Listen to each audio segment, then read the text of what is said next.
সকাল বেলার ধনী রে তুই ফকির সন্ধ্যাবেলা, সন্ধ্যাবেলার ধনী রে তুই ফকির সন্ধ্যাবেলা। নদীর এপার বাঙ্গে ওপার করে এই তো নদীর খেলা। ধন তো আল্লাহ দেয়, ধন তো আল্লাহ দেয়। আল্লাহ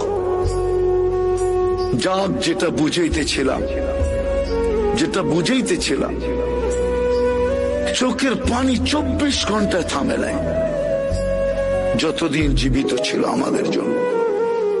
জিবরিল মিকাইল জিজ্ঞাসা করছে, মা জালা আরাকা তাবকি, যখনই দেখি কাঁদেন কেন? বসে উম্মতের জন্য চোখের পানি থামে না। আজকে ওই উম্মত নবীর আদর্শ মানে না, ওই যুবক মানে না, ওই নারী মানে না, ওই পুরুষ মানে না। যারা সবচেয়ে বেশি আলোকিত তারাও মানে না, শিক্ষিত লোকগুলা মানে না। এরা বলে আলোকিত, বুদ্ধিজীবীরাও মানে না। হায় কতদিন